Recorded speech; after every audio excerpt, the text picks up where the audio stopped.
10-Minute Jazz Lesson Podcast, episode 411.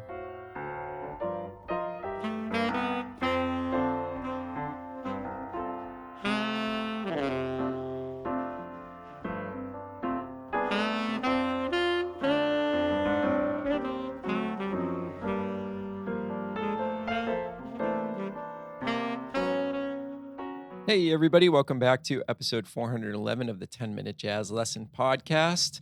We are staying with our series on giant steps this week, and we're going to talk a little bit more about how we can eventually work our way up to sort of thinking about all of the chords. So, just a quick little recap of last week. We broke giant steps entirely down into its major key centers.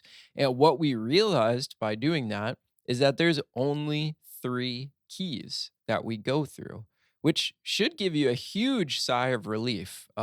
Looking at the lead sheet to this tune with all the chords in it, and then eventually coming to the realization that, oh, there's only 3 key centers, 3 major key centers in the entire thing, should provide you with a starting point and honestly a sense of relief. Because a lot of you that actually practiced the stuff that we went over last week will realize that it actually sounds pretty good. We're not going to sound like Coltrane if we just play in 3, major key centers. That's just not the way he played over it. But it doesn't sound half bad if you've got a real command of those 3 major key centers. And if you use your ears, largely you can really start to sound pretty good over it. But what we're going to do this week is we are going to add some chords in some places that I think won't overwhelm you a ton, and work our way toward maybe considering some of the other things that are going on in there. So, for all of you that have the PDF, I suggest that you pull it up now. We'll be looking at it as we go through this episode. So, the first thing I want you to notice is the fact that there are some new chords in there in the second half of the progression, and they are labeled in red. And those are the chords that we're going to be talking about today. And those are the chords that we're going to be adding, right? So last week, we just had this sheet with a bunch of key centers on it. And now this week, in part of the tune, we actually see some chord symbols rather than just this big overarching, hey, play in the key of B major, play in the key of G major, play in the key of E flat major. But you will still notice that some of that is still present at the beginning. So for the first 7 measures, we are still just going to be thinking in key centers. And that is purely to avoid that overwhelm because that's really the hardest part of the tune is the first, 7 measures. So what you'll notice is that we still in concert pitch are just going from the key of B major to the key of G major to the key of E flat major, back to the key of G major, back to the key of E flat major, and back to the key of B major. So we're just going through those 3 key centers that comprise this entire tune. But then in measure 8, concert pitch, you will notice that all of a sudden you see a chord symbol and you see the chord B flat 7. And then after that, you see the chord symbol in measure 9, E flat major 7. Okay, so what are we doing here? Well, we're actually starting to examine some 5-to-1 relationships that are present in the second half of this tune, right? So, one step more complicated, I guess you could call it, sophisticated. I kind of hesitate to use that word sophisticated because you can play some extremely sophisticated stuff just thinking about key centers. But the reason why I use the word sophisticated, I guess, is that when we consider that there's a 5-to-1 movement, options just open up for us for some different sounds. So I guess that's kind of how I'm using that term sophisticated. Okay. So all we're doing is where we last week in measures 8 and 9 just had a blanket statement of, hey, this is E flat major concert pitch. Okay. Now we're starting to break it down a little bit and say, hey, measure 8 is actually a 5 chord in the key of E flat major, moving to a 1 chord. And that's actually tracing a little bit more of what happens in measure 8 and 9. A little more specificity, if that's a word. Okay. So we see that 5 to 1 movement, 8 to 9, B flat 7 to E flat major 7. And then we see another 5 to 1 movement in the next two measures. This time we're going from D7 to G major 7. And then we see another 5 to 1 movement, F sharp 7 to B major 7. And then B flat 7 to E flat major 7 again. Okay. And then in the last bar, we go back to our F sharp 7. And that brings us back into the top of the tune where we're going to B major 7. Okay.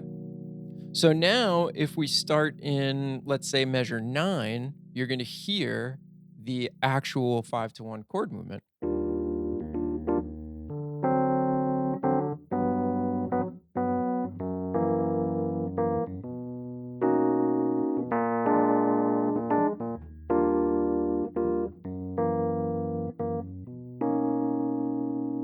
Starting to sound a little bit more like what you would hear a rhythm section actually do.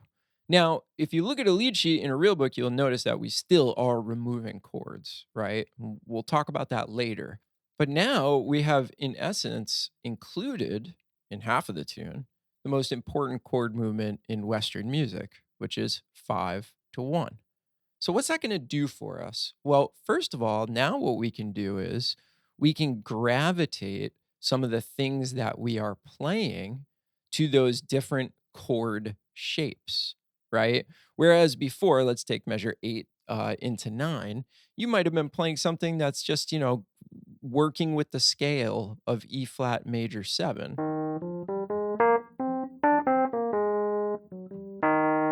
something like that. Which again, that's not a value judgment. I might choose to play that even if I know that there's 72 chords in there. I might choose to go,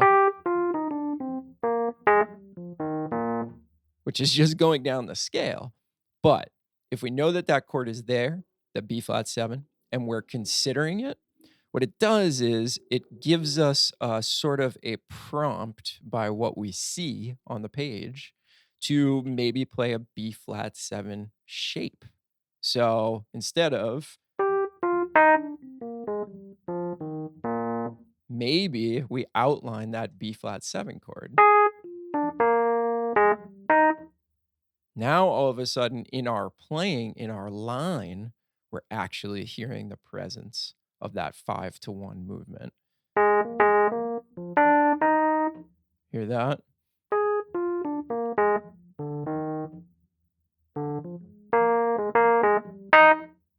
And that's a different sound, right? But a sound that a lot of us might really like because we're hearing in our lines, in essence. So, what else does this do for us? Well, it also gives us the opportunity to use many of the plentiful tension and release sounds that a lot of you might have studied before, right? So, when we see that 5 chord, we know that that's kind of a license to create a whole bunch of tension and then release that tension when the progression resolves. Now, again, you may have been using tension and release the whole time, even when you were just thinking about these big old major key centers. Your ear might have gone, I got to create tension here, and here's where I release it. But this is a little bit more of like, hey, here's a 5 chord tension, go for it. Okay.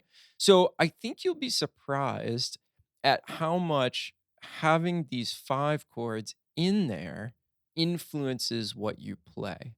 And you might realize that you actually want to think about it both ways at different points in your solo. Now, let me explain that for a second.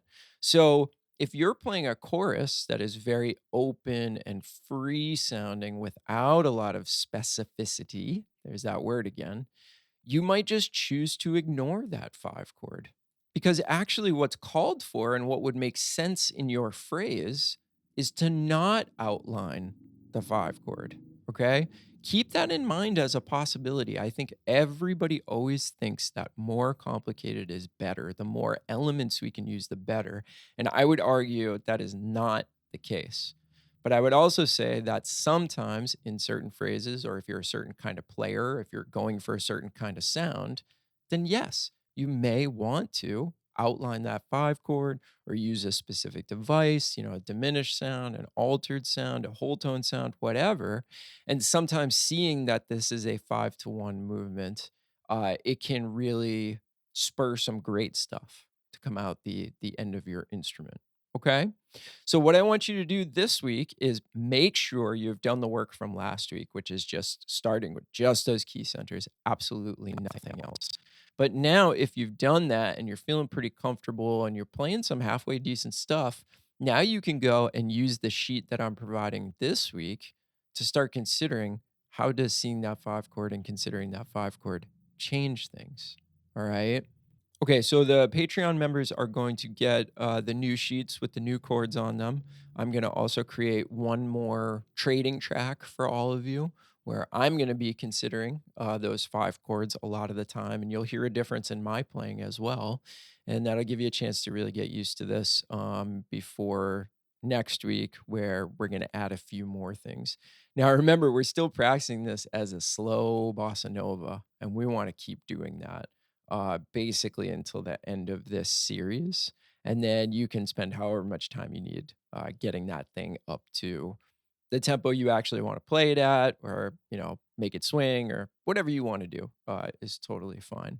So if you want the sheets and you want those trading tracks, make sure you go and sign up to support us. We're a listener supported podcast. If you're new to the show, we don't have any ads on the show, and a small monthly donation from our listeners is the way that we stay in business. You can find out all the details on that and get yourself signed up by going to our Patreon page. And you can find that by going to 10minutejazzlesson.com, clicking on one of the Patreon banners, or going to patreon.com and searching for the 10-Minute Jazz Lesson podcast. You'll get instant access to materials from every episode that we've ever done, which is quite a few at this point. So again, 10minutejazzlesson.com, click on one of the Patreon banners, or patreon.com. Search for the 10-Minute Jazz Lesson podcast. Quick shout out to a couple of new members this week. Thank you to Andres and Joanne. Thank you so much for becoming a part of the 10-Minute Jazz Lesson family. And of course, to the over 350 people we have over there supporting us, thank you. We definitely could not do this show without you. All right, have fun this week, and we'll see you next week with another episode on Giant Steps. Hope you have a great weekend, and we'll talk to you soon. Bye, everyone.